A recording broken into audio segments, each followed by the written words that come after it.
Hello everyone. How are you today? I sincerely hope you are all doing well. As always, we are about to dive into a touching story that will stir your emotions, test your patience, and perhaps even make you angry.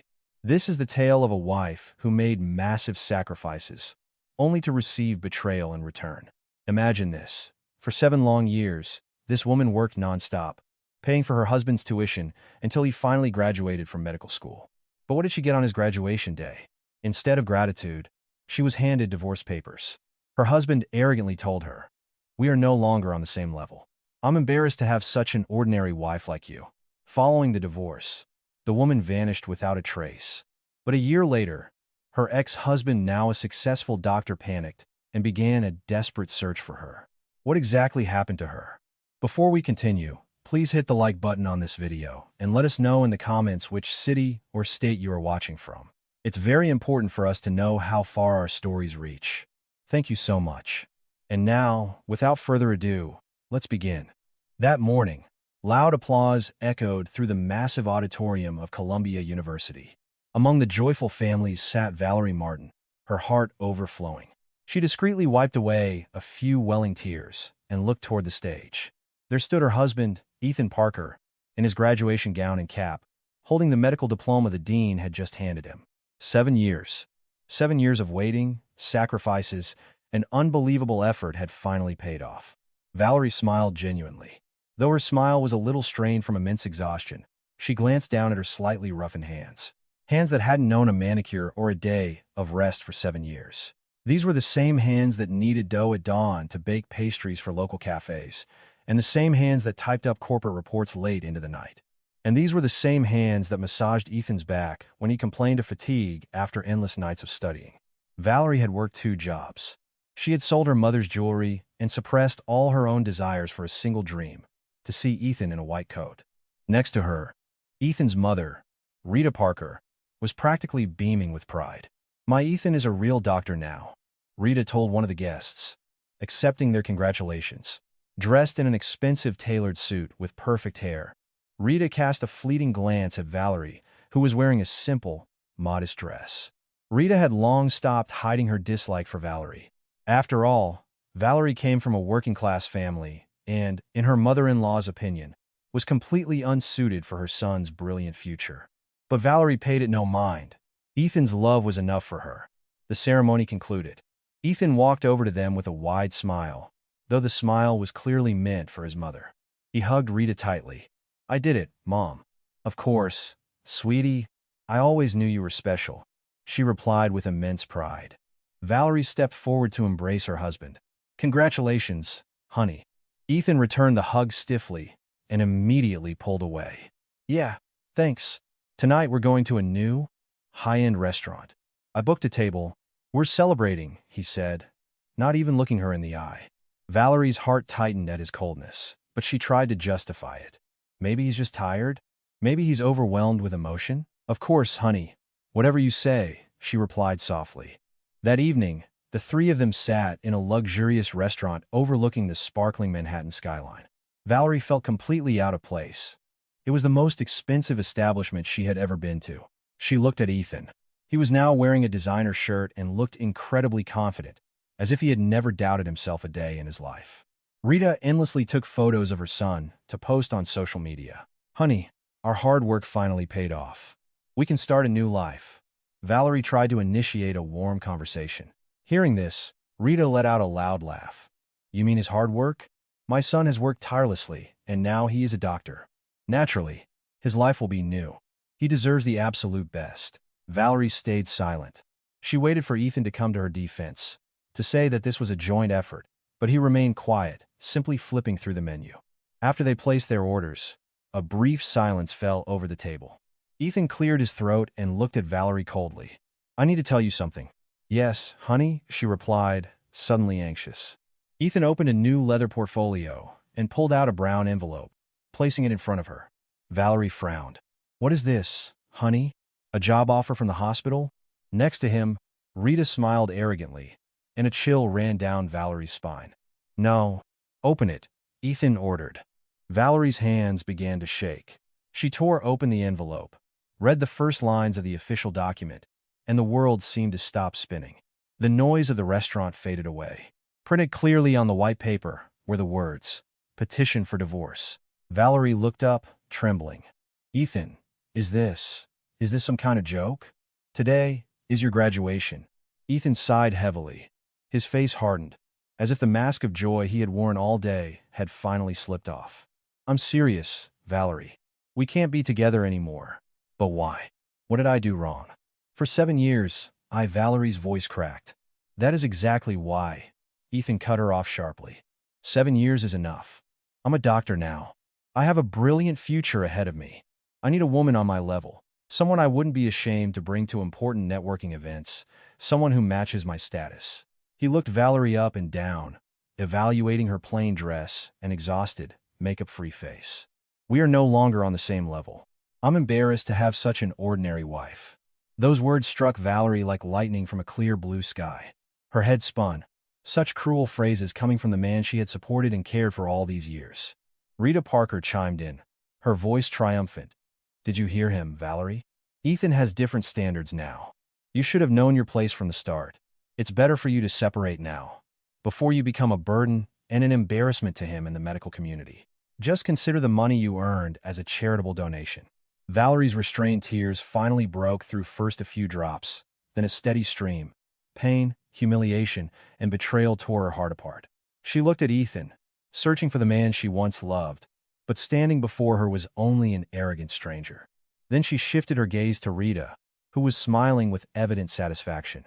Valerie bit her lip, holding back a sob. She wasn't going to give them the pleasure of seeing her broken. Her hands were shaking so badly that she crumpled the divorce papers. The word charity that Rita had thrown at her landed in her heart like a burning ember on dry coal. Something inside, Valerie snapped, but it didn't break her. Instead, it turned to steel. Her tears stopped instantly. She slowly raised her head and looked at the two of them. Her eyes, which just a minute ago were full of pain and confusion, turned cold, hard, and impenetrable. She sharply wiped away the remaining tears. It was no longer a gesture of despair. It was the movement of someone who had made a decision. Ethan and Rita were left speechless by her sudden transformation. They expected Valerie to cry, to beg, maybe even to faint. But instead, Valerie sank into a terrifying, icy silence. "Enough?" The words sounded slightly raspy from the held-back tears, but it was firm and final. "I said, enough," Valerie repeated, staring straight into her mother-in-law's eyes. And, for the first time, a flicker of doubt appeared in Rita's gaze. "You said I should know my place, that my sacrifices were charity, that I'm a burden." Valerie let out a quiet laugh, short, cold, and mocking. The laugh made Ethan flinch. "Did you really think I'd just let you wipe your feet on me?" She turned to Ethan, who now looked tense and confused. "And you?" "Ethan Parker." The way she emphasized his name sounded like a slap to the face. "You say you're a doctor now, that this diploma is yours. You are gravely mistaken." Valerie slowly stood up. Every movement she made was calm, but brimming with boiling rage. Her hand, the same one that had crumpled the divorce papers, pointed straight at Ethan's face, which visibly paled. "That diploma is mine, too." Her voice suddenly rose, making Ethan, Rita, and even a few nearby patrons jump. But Valerie didn't care. "Every single dollar that got you to this graduation is my blood, sweat, and tears," she yelled. "Every textbook you bought was a meal I skipped." Her voice trembled with suppressed emotion. "Every exam you calmly studied for. I was greeting the sunrise, baking pastries just to fulfill orders." She poked her finger hard into his chest. "For 7 years, you took my body, my energy, my life, just to buy that diploma." Her breathing grew heavy, anger bubbling inside her. "You said I'm not on your level." She laughed again, louder this time. "You're right. I am nowhere near the level of a coward who betrays his wife on the night of his graduation." Then she turned to Rita. "And I am certainly not on the level of a mother who applauds her son's treachery just for the sake of social status." Valerie grabbed her simple purse and articulated every single word perfectly. "You will both regret this." Insulted and publicly humiliated, the newly minted doctor jumped to his feet, his face flushed with rage and embarrassment. "Valerie, sit down. Don't make a scene. What do you want? To split the assets? We have nothing. Did you forget that all your money went toward my education?" But Valerie smiled, and that smile made Ethan's blood run cold. Did you think I was that naive, darling? She pulled out her phone, completely ignoring the stares of the people around them. Ethan froze. He couldn't even imagine that Valerie already knew everything. Valerie dialed a number on speed dial. Gregory, good evening. I'm sorry for calling so late. Ethan frowned. Attorney Marks? Who the hell is that? He asked suspiciously. Rita, who had been arrogant just moments ago, turned pale. Valerie ignored them entirely. Yes, it's Valerie. Our suspicions were confirmed. Yes, Gregory. I was served the papers tonight. Everything went exactly as we expected, just as you predicted. Ethan's heart began to hammer frantically. Suspicions? Predicted? Valerie continued in an almost emotionless, terrifyingly calm voice. Go ahead. Her tone carried such absolute confidence that Ethan and Rita Parker instantly tensed up. Initiate the proceedings using the documents I left at your office last week. Immediately, Valerie said firmly. Yes, everything, including the countersuit for marital fraud and financial misappropriation. And most importantly, attach the full itemized ledger of the lawsuit for the 7 years of his tuition and living expenses. Serve the summons to the address of the hospital where he starts work next week, as quickly as possible. At the words itemized ledger of the lawsuit, Rita practically leaped from her seat. Her usually haughty face turned white as a sheet. Countersuit? What damages, Valerie? Stop making things up. Have you lost your mind? Are you trying to blackmail my son? She screamed in a panic. Valerie calmly ended the call, put her phone back into her purse, and looked at Rita with an icy, almost indifferent gaze. I am not crazy. I am simply claiming what is mine.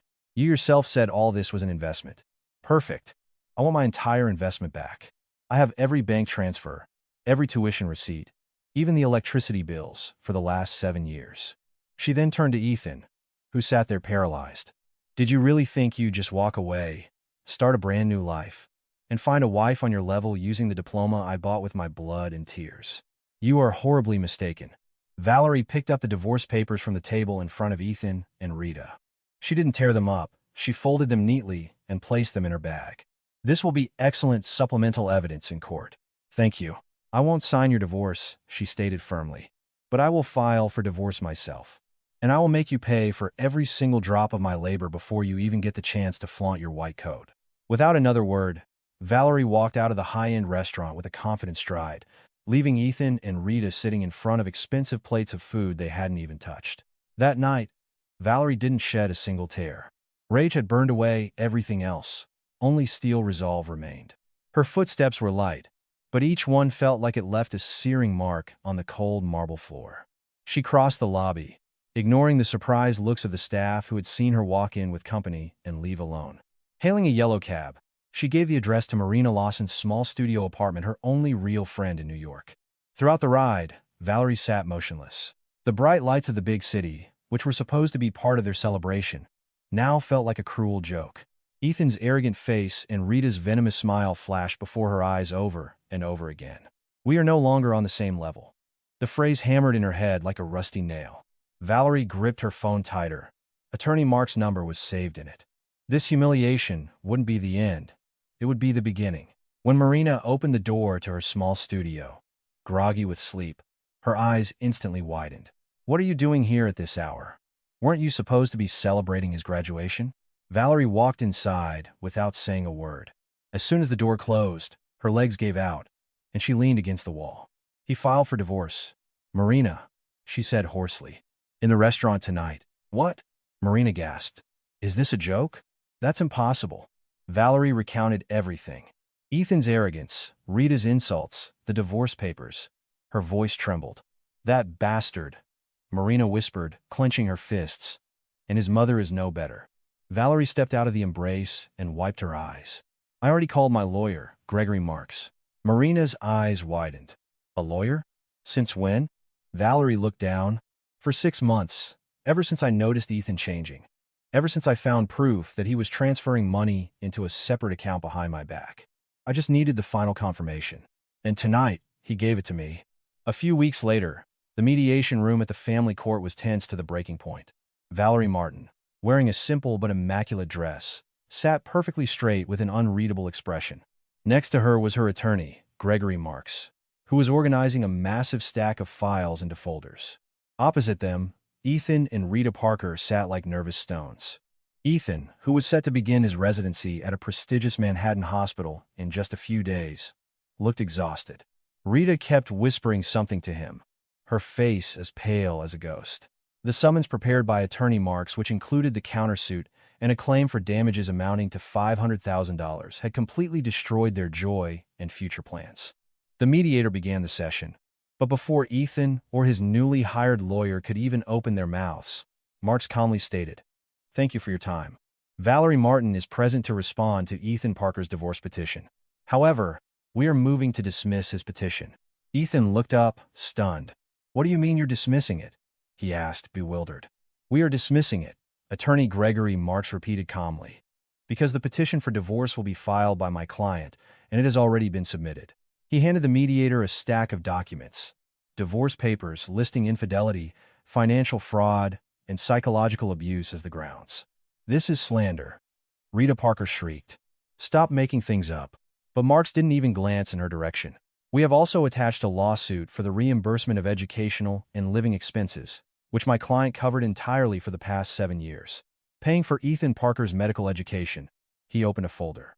"Here are the detailed records of all evidence, regular biannual tuition payments, receipts for textbooks, clinical practice materials, rent, as well as a calculation of daily food and living expenses that Valerie Martin transferred to Ethan Parker's account. The total sum comes to $500,000. Ethan turned so pale it looked as if all the blood had drained from his body. $500,000. It was a sum that his starting residence salary wouldn't cover in years. Rita let out a sharp, convulsive gasp. Their own lawyer merely swallowed hard upon seeing the bulletproof evidence. This is extortion," Ethan breathed out, his voice shaking with a mix of rage and terror. "It was her duty as a wife. Valerie, are you out of your mind?" Valerie, who had sat in silence the entire time, finally spoke. She looked directly at Ethan. "A wife's duty? The duty of the wife you called unworthy? The one you were embarrassed by? The one you dumped on the night of your graduation?" Her voice was steady, but sharp as a razor. "I am perfectly in my right mind, Ethan. I am simply taking back what belongs to me." A suffocating silence hung over the room. Neither Ethan nor Rita could argue against such overwhelming evidence. Valerie gave Marks a barely noticeable nod. He nodded back, and his next sentence made both Parkers flinch. "My client is a generous woman. She has no desire to drag out this process." Valerie looked at Ethan directly, not blinking. "I will drop the $500,000 lawsuit." Ethan and Rita's jaws dropped. Under a few conditions, Valerie added quickly. "First, you accept my divorce petition, and the grounds will be listed exactly as stated: adultery and abandonment. I want my dignity back. Second, no division of assets. I will take absolutely nothing from that apartment, and you have no right to demand a single cent from me. We end this clean.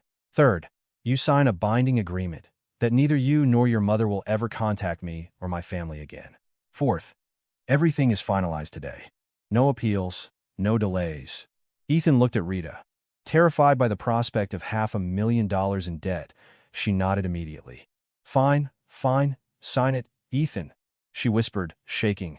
Pride meant nothing in the face of financial ruin. With trembling hands, feeling simultaneously humiliated and relieved, Ethan signed the papers. The divorce went through almost instantly, the strike of the judge's gavel, and Valerie was officially free. She walked out of the courthouse without looking back. Ethan remained in his chair, hunched over, while Rita quietly cried tears of relief that the debt was no longer hanging over them.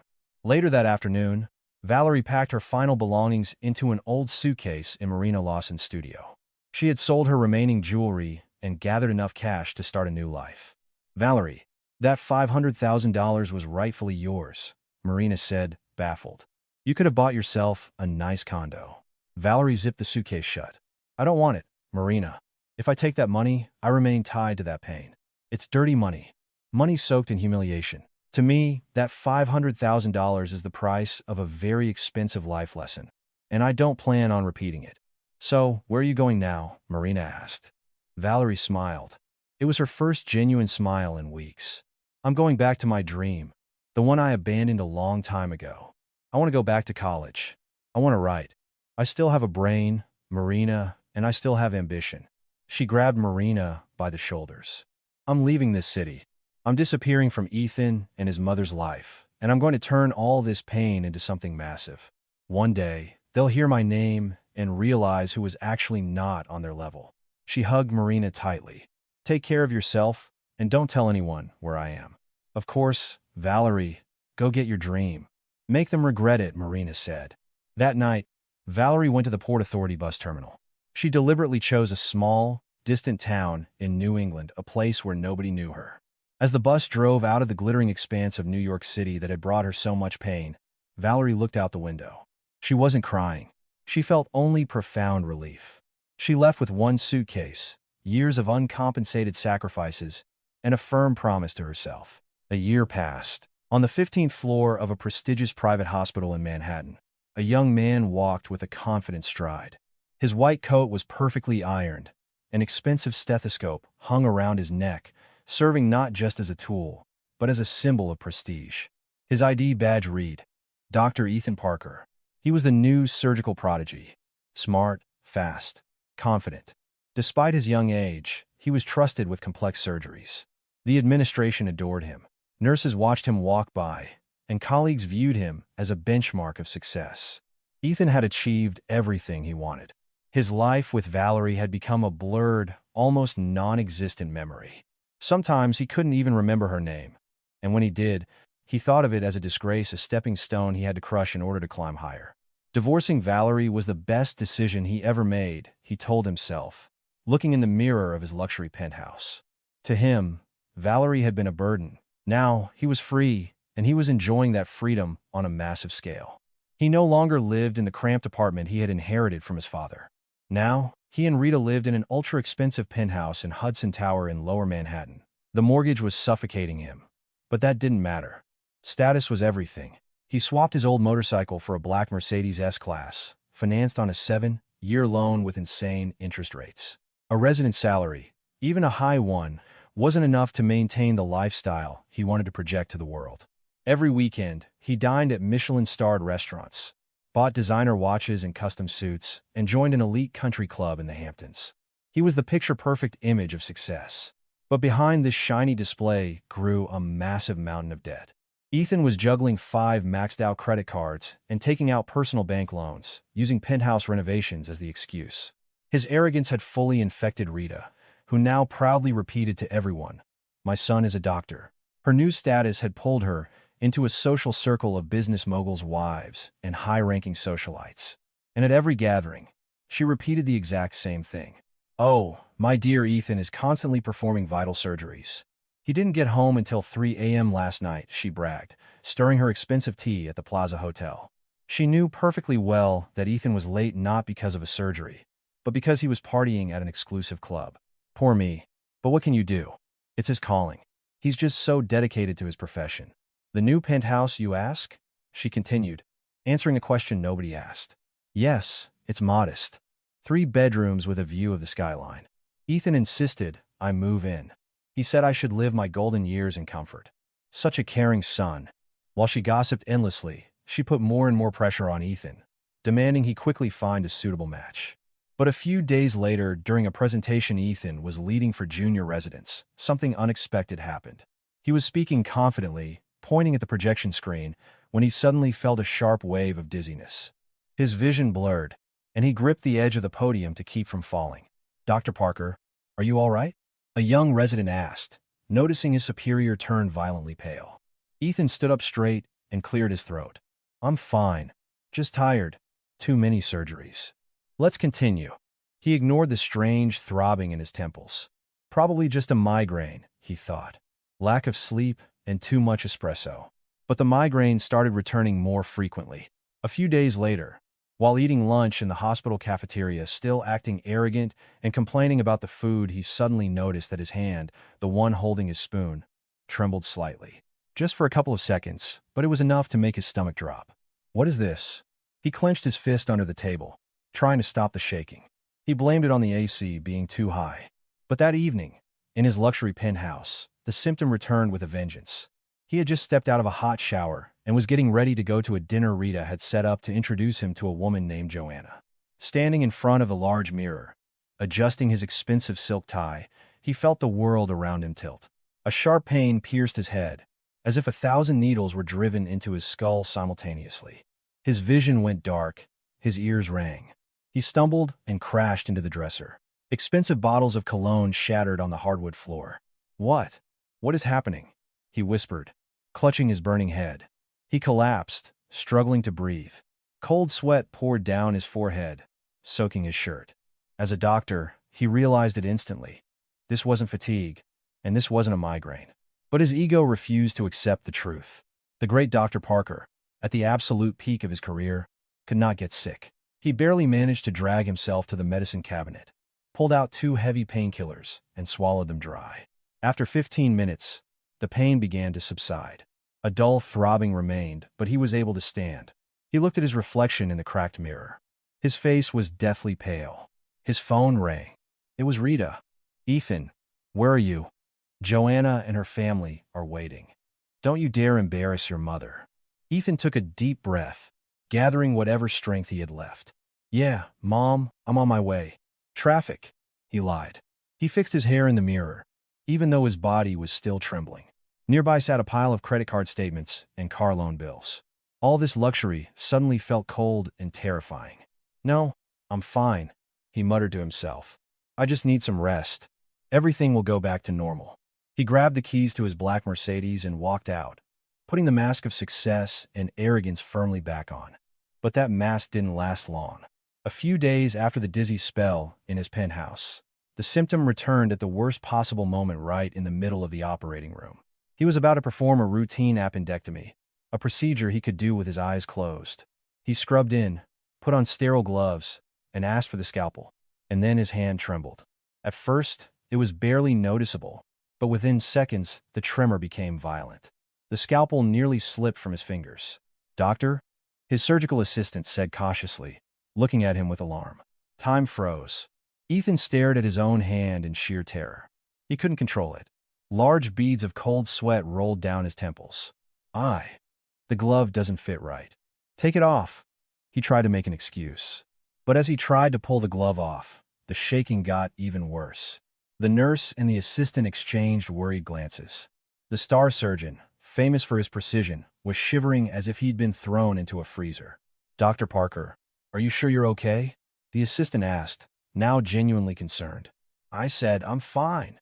Ethan snapped, even though he knew perfectly well he couldn't continue. "Take over," he ordered sharply. Sudden muscle spasm. He threw the scalpel onto the tray and hurried out of the OR, leaving the surgical team in complete bewilderment. Out in the hallway, he ripped off his mask and scrub cap, leaning heavily against the wall, gasping for air. This wasn't fatigue, it wasn't stress, and it wasn't a migraine. This was something that could destroy his career, his pride, his entire future. His whole life depended on the steadiness of his hands, and those very hands had just betrayed him. "Ethan, you're a respected doctor now. Don't repeat your mistake with that wife. Find yourself a woman on your level. Professor Cohen's daughter is gorgeous. She studied in Switzerland. Or Joanna, the daughter of the chief of medicine at Mount Sinai. Remember, marriage is a social investment for your career." Rita had repeated almost every day. Ethan usually just nodded, soaking in his status as the city's most eligible bachelor. His days had been filled with ostentatious wealth and mounting debt. That evening, he secretly booked an after-hours appointment for 9 p.m. As the clinic was closing, swallowing his pride, he snuck into the office of the chief of neurology, Dr. Nicholas Bell, an experienced, calm, and incredibly dedicated physician. The exact type of doctor Ethan usually viewed as an old-fashioned relic. Ironically, his fate was now entirely in this man's hands. "Well, Ethan, what seems to be the problem?" Bell asked calmly as he saw Ethan slip in almost stealthily. Ethan had left his white coat in the car, entering as a regular patient. "I'm having strange symptoms, hand tremors, and my vision blurs frequently." Dr. Bell listened carefully. His face remained neutral as he conducted several basic neurological tests. "Lie down, follow the light, close your eyes, relax." Every command felt like a slap to Ethan's pride. The great surgeon was reduced to an obedient patient. After finishing the exam, Bell looked grave. "Tomorrow morning, I need you to get an MRI of your brain and spinal cord. The next day, Ethan went through all the scans, torn between terror and denial.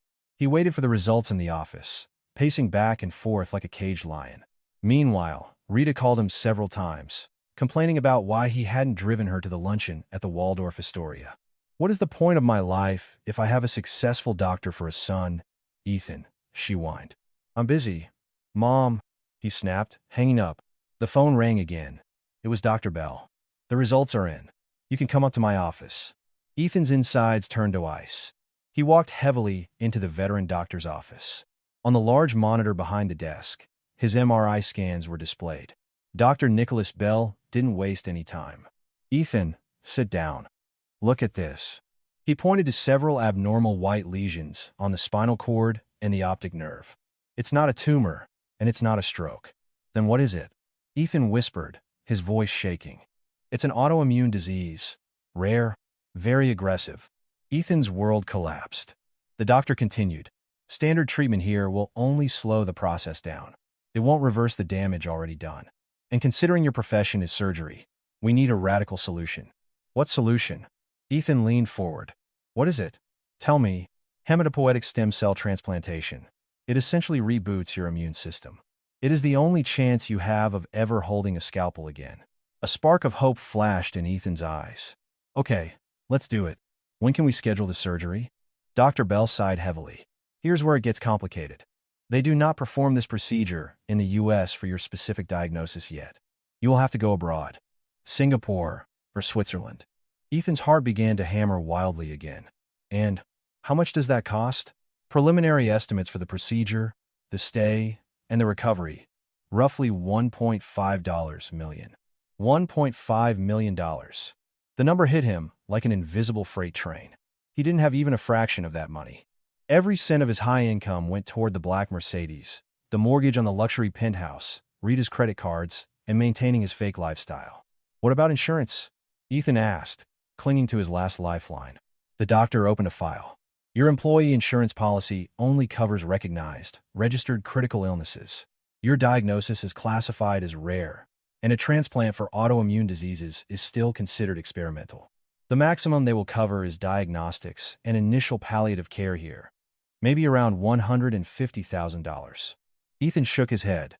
"Impossible. This can't be happening," he whispered, letting out a dry, hysterical laugh that sounded more like a sob. The great Dr. Parker, the elite surgeon, the man who told his wife she wasn't on his level, was completely ruined. He was facing a disease that could leave him blind and paralyzed.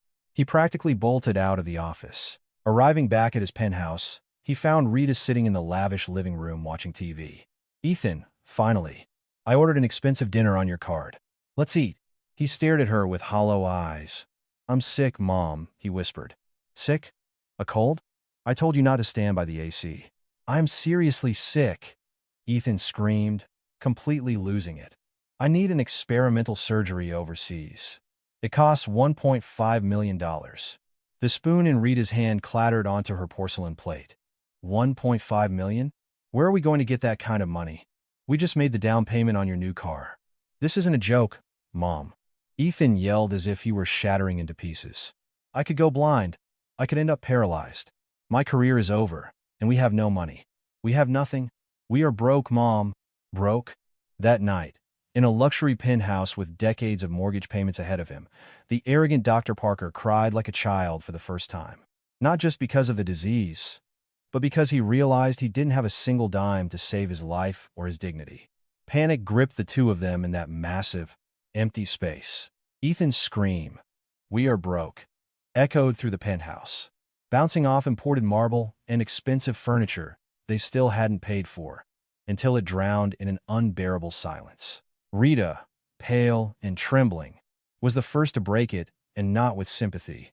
"No, no, that's impossible," she whispered, her voice cracking. She didn't look at Ethan, who was sitting motionless on the floor. Her eyes darted around the room. The expensive abstract art, the crystal chandelier, the massive flat screen. "We can't be broke, Ethan. This penthouse, your car, my bags, all of this." Ethan laughed bitterly. "That's the problem, Mom. It's all an illusion." He stood up and kicked the glass coffee table, sending it scraping across the marble floor. This penthouse is a 30-year mortgage, and we've only made 10 payments. It's worth less than what we owe the bank. If we sell it, we'll still be millions in debt. And that Mercedes you brag about to your elite little club, Ethan added with a bitter smirk. Rita kept shaking her head, refusing to accept reality. It's a luxury car. Ethan dragged his hands down his face. It's a 7-year loan. 7 years, Mom. With interest rates so high I can barely breathe. If we sell it, the cash wouldn't even cover the remaining balance. We have nothing. Just debt. Debt everywhere. Rita sucked in a sharp breath. She thought of the designer handbags stuffed in her closet. Her chest tightened. Almost half of them were high-quality fakes, bought to impress her elite social circle without draining Ethan's accounts. They had been living a lie. Then what do we do? She whispered. $1.5 million. Rita collapsed onto the expensive sofa. My friends, my circle. Mary is married to a banker. Susan's husband is a real estate mogul. They'll help. They won't let a friend suffer. A tiny spark of hope flashed in her eyes. With trembling hands, Rita grabbed her phone. She dialed Mary. Hello, Rita. What's going on at this hour? A cheerful voice answered. Mary, darling, I'm begging you. Please help me. Rita instantly broke into sobs. It's Ethan. He's very sick. He needs a surgery. It costs $1.5 million. Please, can you loan me the money? A short pause. The cheerfulness vanished. $1.5 million? Lord, Rita, that is a massive amount. I'm so sorry, but my husband is at an international conference right now. I can't bother him with this, and I am incredibly busy with a charity gala. I'll call you back later, Rita. Click. Rita froze in disbelief. She tried again, goes straight to voicemail. She called Susan, rejected. Called again, rejected again. She called Claire. Oh, Rita, we actually need cash right now for renovations. Terrible timing. All the friends who had praised her and kissed her cheeks were now avoiding her like the plague. Rita threw her phone onto the sofa. Liars. Snakes. Ethan looked at her with disgust. Now, do you get it? They're your friends only when you have something to brag about. Just like my colleagues. Now it was his turn. He couldn't rely on his mother. He had to act himself, even if his pride fought against it. He took a deep breath and started calling his colleagues. Hey, Felix. Sorry to call so late. Dr. Felix Carter, a fellow surgeon, was on the line. Ah, Dr. Parker. What's up? Ethan swallowed hard. Listen, Felix, a really lucrative overseas real estate investment just popped up. I need liquid cash immediately. Somewhere around $500,000. Can you spot me? A soft, mocking chuckle came through the speaker. Well, Dr. Parker, playing in the big leagues now. With your new Benz and your penthouse, I'm sure you understand finance better than I do. Sorry, Doc. I just made a down payment on a house for my son. I'm tapped out. Good luck with the investment. Click. Ethan let out a strangled noise. Everyone thought he was rich. What irony. The arrogance he had projected for the past year had returned like a boomerang. Nobody wanted to help him. He called 2 more doctors. The answer was the same. Sorry, Doc, no cash right now. In desperation, he swallowed the very last shred of his pride. He requested a meeting with the chief medical officer of his hospital. Maybe, if he confessed his illness, the hospital could provide an emergency loan. In the cold administrative office, Ethan laid out the situation without emotion. Just the medical facts. The CMO listened with genuine sympathy. Dr. Parker, I am so sorry. This is shocking news. We will, of course, do everything we can to ensure your insurance is fully utilized. But the insurance only covers $150,000. I need $1.5 million. Could the hospital give me a loan? I don't care if you deduct it from my salary for 10 or 20 years, Ethan begged. Not an ounce of his former arrogance remained. The CMO slowly shook his head. Dr. Parker, we are a medical institution, not a bank. We cannot issue a massive personal loan of that size, even to you. We have strict protocols. The maximum assistance is whatever the policy covers. That blow landed harder than Dr. Bell's diagnosis. Assets. Always about assets. Ethan walked out of the office on shaky legs. He was completely backed into a corner. No friends, no colleagues, no institutions, no assets. He was entirely alone. The following days were hell. Ethan was forced to take medical leave. The hospital approved it almost too quickly. as if relieved to get rid of a surgeon whose hands shook. Rumors spread instantly. His symptoms worsened. The morning he woke up to find the left side of his vision blurry, as if covered by a thin film, he realized the disease was advancing without mercy. He sat in the living room of his dark penthouse. The blinds were drawn. Rita had locked herself in her room. Had Ethan been crying or sleeping? He didn't even know anymore. And it didn't matter. He stared at the phone in his hand. His contacts list was long, but it was empty of real connections. He started deleting names. Mary blocked. Felix Carter, the sycophant, deleted. Joanna, the social climber, deleted. He deleted dozens of contacts without a second thought.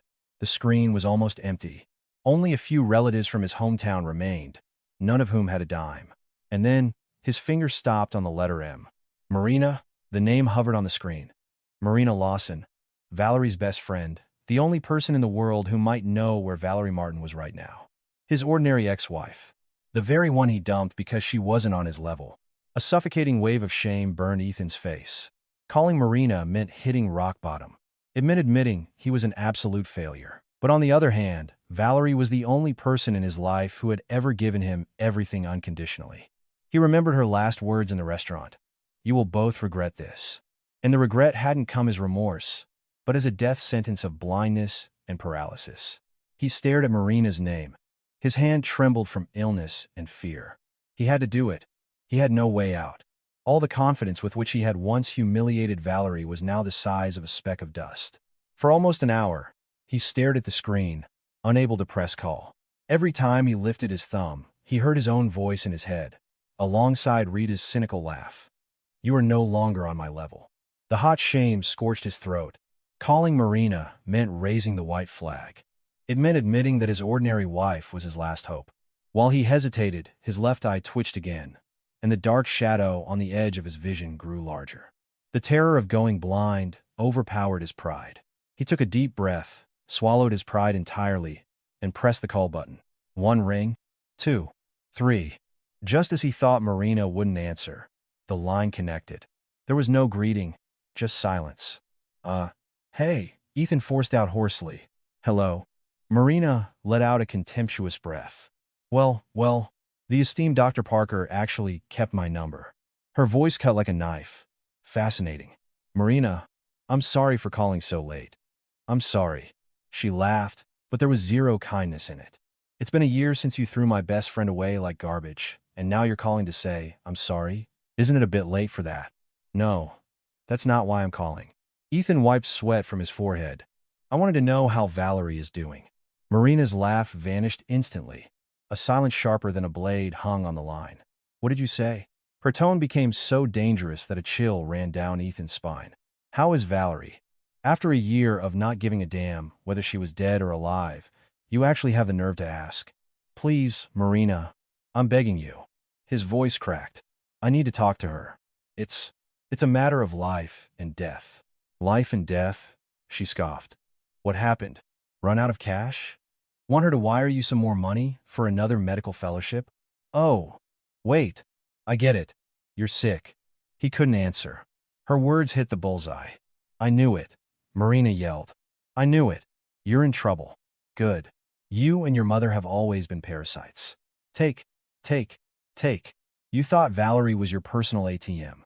"Marina, please, just listen to me." "I don't want to hear it," she interrupted sharply. "Remember this. Ethan, Valerie is happy. She rebuilt her life from the ruins you left behind, and she has forgotten about trash like you and your mother. Don't you dare bother her again, and don't bother me." The line went dead. Ethan stared at the dark screen in total shock. "Marina, please wait." He tried calling back, but it went straight to a busy signal. She had blocked him. He threw his phone onto the couch and paced around the dark living room, unable to find peace.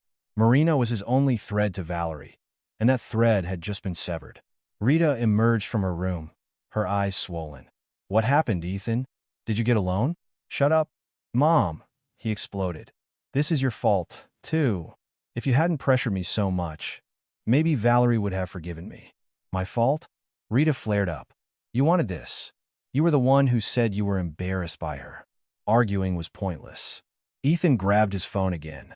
He couldn't call, but he could send an iMessage from his Mac. His fingers shook from disease and despair. He typed, "Marina, you have every right to hate me. I deserve it. But please, this is a matter of life and death." He hit send. There was almost no hope, but he had absolutely nothing else. An hour later, a notification pinged. A message from Marina. Ethan's heart jumped. He opened it. There was no address, no phone number, no offer of help. It just read, "Do you really think Valerie is still the same? That ordinary woman you could crush whenever you felt like it? You think she's going to cry over you just because you got sick? Pathetic." Ethan dropped to his knees. But then, a second message arrived. "Today's Valerie is far too busy running the Valerie Martin Foundation to remember the garbage from her past. If you need help so badly, look it up yourself. Don't be a coward." One word slammed into his consciousness. Foundation. Valerie had started a foundation. The woman he called ordinary. It had to be a lie. A trap. A new humiliation. With shaking hands, he scrambled to his laptop. His left eye was so blurry he had to practically press his face to the screen to read the text. He opened a search engine and slowly typed, "The Valerie Martin Foundation." The first result made him freeze. It wasn't a blog or a random social media page. It was a professionally designed corporate website. The Valerie Martin Foundation. Ethan's heart nearly stopped. He clicked. The homepage was sleek and elegant. At the top was a photo of Valerie, but it was not the Valerie he remembered.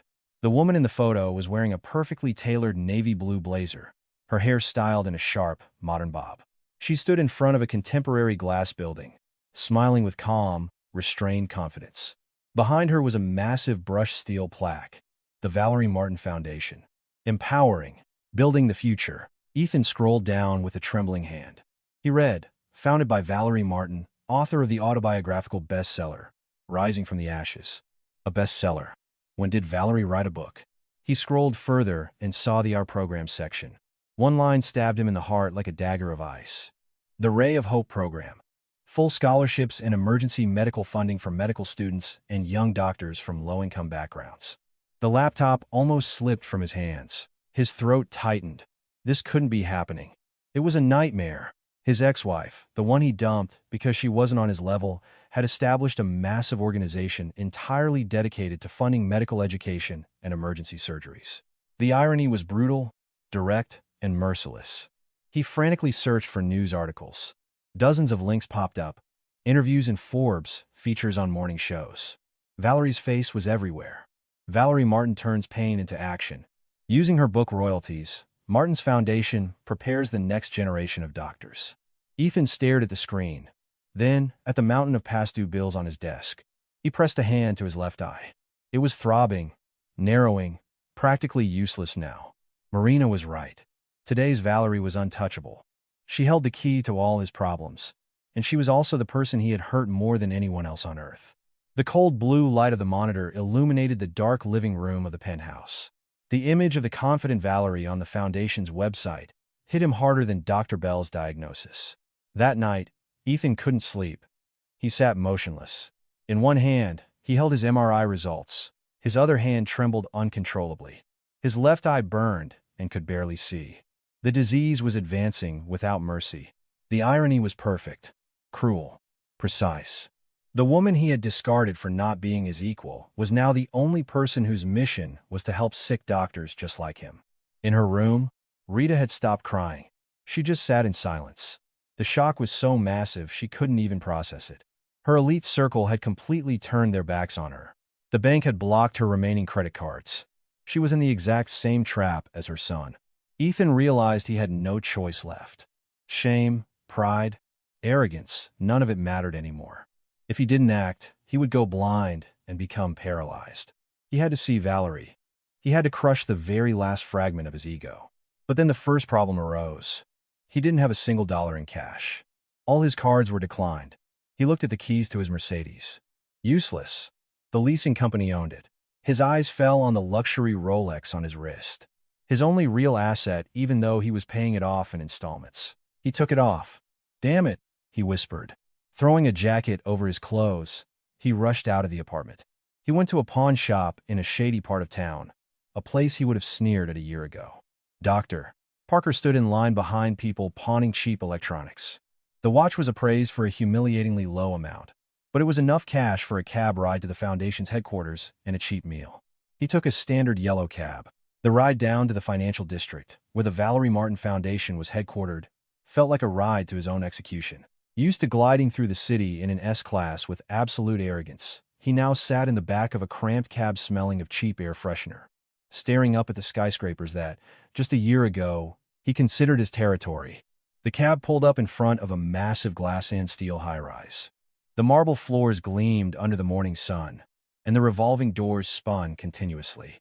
Above the entrance, a silver plaque read, "The Valerie Martin Foundation." Ethan paid the driver with his remaining cash and stood on the sidewalk, shivering. It was all real. Not just a website, a genuine mini-empire. He straightened his wrinkled jacket, feeling like a beggar. With heavy steps, he pushed through the glass doors. The lobby was nothing like he imagined. It wasn't a small, underfunded, nonprofit office. It looked like the lobby of a five-star hotel, elegant, corporate, buzzing with energy. Several interns in crisp attire, likely recipients of the Ray of Hope program, hurried by with stacks of files.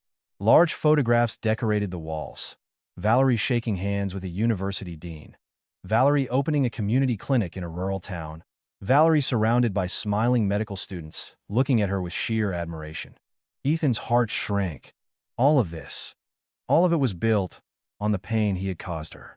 He approached the massive mahogany reception desk. The young receptionist greeted him immediately. "Good morning. How can I help you? Do you have an appointment?" Ethan's throat closed up. I need to see Valerie Martin." The receptionist maintained her professional, armor-like smile. "I'm very sorry, sir, but without an appointment, I cannot interrupt her schedule. If you'd like, I can take a message. I told you, it's a matter of life and death." Ethan snapped desperately. His hands were shaking so badly, he shoved them deep into his pockets. A few staff members and visitors turned to look. The receptionist swallowed nervously. Her hand drifted toward the phone to call security. "What's the commotion?" A deep, calm, familiar voice rang out from the private elevator bank. Ethan froze. He recognized that voice. He turned slowly. Standing before him in a perfectly tailored charcoal gray suit was attorney Gregory Marks, Valerie's lawyer. His expression was calm, but his gaze behind his glasses was sharper than ever. He no longer looked like the modest lawyer defending a humiliated wife. He looked like a high-powered corporate litigator. Attorney Marks studied Ethan, not surprised, just coldly observant. He stepped closer. "Ethan Parker, didn't expect to see you again. And certainly not here."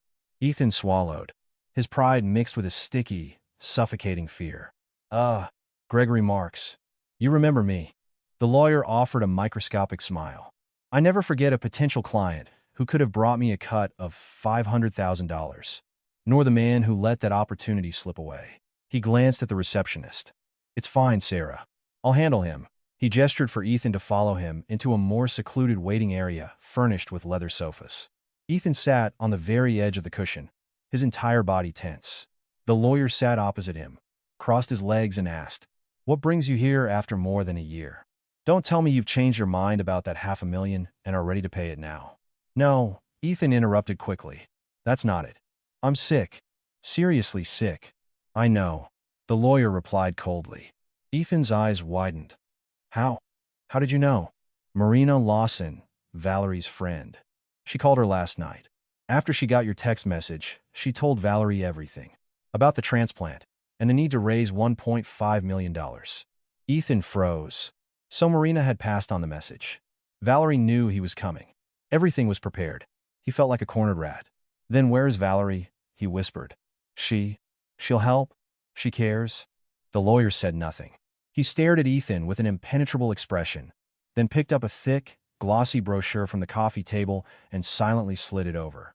It was the official prospectus of the Valerie Martin Foundation. With a shaking hand, Ethan opened it. Page 2 outlined the foundation's mission and vision. Page 3 detailed its flagship program, Ray of Hope. Full medical funding and emergency surgical grants for top medical students and young professionals. It was all laid out. Clear, cold, undeniable. Ethan looked up, eyes full of desperation. "Tell me, this program, it means Valerie will help me?" "Yes."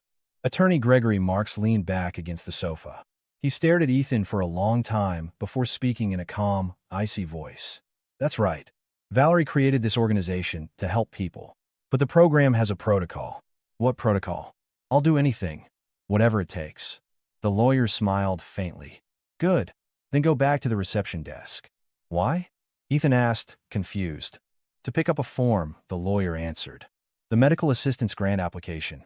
You must fill it out completely and attach a certificate of low income issued by the Department of Social Services, a complete ledger of your outstanding debts, the official medical diagnosis from Dr. Bell, and, of course, a letter of recommendation.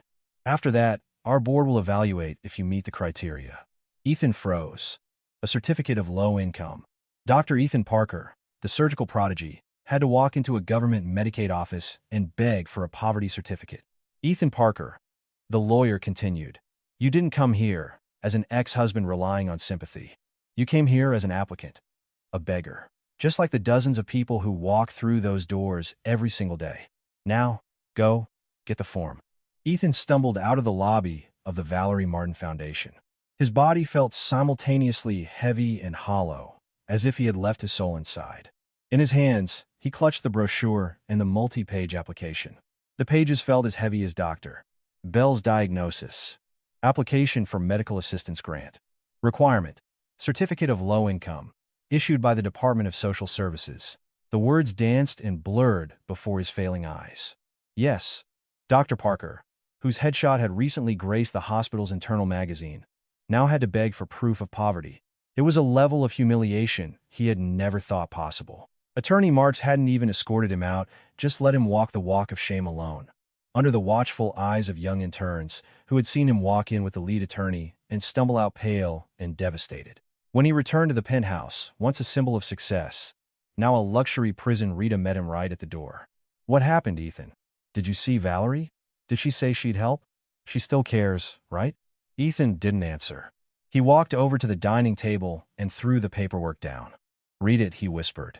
Rita snatched the papers. Her eyes widened as she read the title. What is this?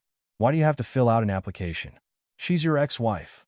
Her gaze then fell on the requirement for the DSS certificate of low income. Her voice turned shrill. Valerie has lost her mind. She wants to humiliate us. She wants to make us beg. She's already won. Mom, Ethan screamed, his voice cracking. He punched the wall, but his hand was shaking so badly the impact barely made a sound. She made me a beggar. Do you think I have a choice? Do you want me to go blind? Do you want to watch me sit in a wheelchair in this penthouse before the bank forecloses on it next month? Rita fell silent, white as a sheet. Reality crushed her without mercy. Grab your bag, Mom, Ethan said coldly. We are going to the Department of Social Services. Right now. But sweetie, it's so embarrassing, she whispered. What embarrasses you more? Asking for help? Or having the sheriff's deputies throw you out of this penthouse onto the street in front of all your society friends? Rita couldn't answer. She got dressed with trembling hands, throwing on oversized dark sunglasses and a face mask to hide her identity. The trip was the most degrading moment of their lives. They couldn't use the Mercedes the payments were past due, so they took an Uber X that dropped them off in front of the peeling doors of the local DSS office. As soon as they walked in, people stared. Clerks typing endlessly behind bulletproof glass. A long line of exhausted people. It felt like a cruel, surreal nightmare. Rita, clutching her fake designer bag, and Dr. Parker, once renowned for his brilliant career, now sitting on a cracked, orange plastic chair. Hey, isn't that Dr. Parker? The guy who lives in the Hudson Tower. One clerk whispered. What the hell is he doing here? This is the Medicaid line. Ethan looked down, hiding his shaking hands between his knees. Rita pretended to be busy on her dead phone. When their number was finally called, Ethan took a heavy step toward the window. Afternoon. How can I help you? The caseworker asked tiredly. I need to apply for a certificate of low income, Ethan said quietly. The clerk raised his eyebrows in surprise. For who? For me. Ethan Parker. The clerk stared at Ethan for a long time, as if not believing his eyes. Excuse me, are you Dr. Parker? The one from the private hospital? You just don't look like it. Ethan snapped. I am sick. I am seriously sick. I need a surgery that costs $1.5 million. I can't work anymore. I am completely broke. I don't have a dime. Is that clear enough? Just give me the paperwork. A heavy, Oppressive silence fell over the municipal office. Rita nearly collapsed from shame. After a humiliatingly long process filled with stares and whispers, the certificate of low income was finally in his hands. The official state seal burned his palm like a brand. That same night, he sat under a dim lamp in his apartment, filling out the application for the Valerie Martin Foundation. Page after page, he documented the ruin he had spent a year running away from. Applicant name: Ethan Parker. Occupation: unemployed surgeon. He reached the liabilities section and began writing, swallowing his pride with every stroke of the pen. Mortgage: Hudson Tower penthouse, $1,500,000. Auto loan: Mercedes S-Class, $150. Credit card: Chase, $45,000. Credit card: Amex, $35,000. Personal loan: Citi, Doizech, 0. Total liabilities: $1,750,000. Under the assets section, he wrote a single word: none. He attached the poverty certificate, the collection letters, and Dr. Nicholas Bell's diagnosis. It was a perfect, bound dossier of his complete and utter failure. The next morning, he returned to the foundation. He looked even worse than before: bloodshot eyes, a wrinkled shirt, unshaven. He handed the packet to the receptionist, Sarah, and heard a calm, "Thank you. Your documents have been received. Please take a seat." Ethan waited an hour. Then a second. A third. Smiling medical students walked past him, young people who had probably already received Valerie's support. Finally, the private elevator doors opened, and attorney Gregory Marks stepped out. "Ethan Parker, Valerie Martin is ready to see you," he said. Ethan's breath caught. His mind went blank. He followed Marks like a dead man walking. They took the private elevator to the top floor. The doors opened directly into a massive, glass-walled executive suite with a panoramic view of the Manhattan skyline. Sitting behind a massive mahogany desk was Valerie Martin. Ethan froze. Valerie looked up and met his eyes. Calm, cold, alien. "Sit down, Ethan," she said in a flat, corporate voice. He sat, feeling less like an applicant and more like a defendant on trial. Mark stood silently in the corner, observing. On the desk lay his MRI scans, Dr. Bell's report, and the thick application packet he had submitted that morning. Valerie began without a trace of emotion. "We have reviewed your application. Dr. Bell's diagnosis confirms that the disease is progressing rapidly. We have also verified the cost estimate with the clinic in Singapore. The procedure is $1.5 million. She flipped a page. "And in just 1 year, you have accumulated $1.75 million in personal debt." Impressive. Ethan's ears burned. "Valerie, I know. I made mistakes. She raised her hand slightly. A tiny gesture, and he silenced immediately. "Ethan, I am not here to listen to your remorse. That is your personal life. It has no bearing on the operations of this foundation." He asked quietly. "Then why am I here?" Valerie didn't blink. "You are here to discuss a business proposition. The Valerie Martin Foundation is a legal corporate entity. If we sink $1.5 million into your surgery and another $75 million into clearing your debts, that is a massive investment. Any investment requires an analysis of whether the asset will yield a return." Ethan's chest turned to ice. "Asset? You're calling me an asset?" "Naturally," Valerie replied just as coldly. "You are a trained surgeon. You possess a skill set that has already absorbed 7 years of my life's investment. It would be a waste of capital to let you go blind or paralyzed. But your track record clearly shows you are incapable of managing the investment placed in you." Ethan lowered his head. He had absolutely nothing to say. "Valerie, I'm begging you. Are you rejecting me?" he whispered, barely holding it together. She studied him in silence for a few seconds. "No.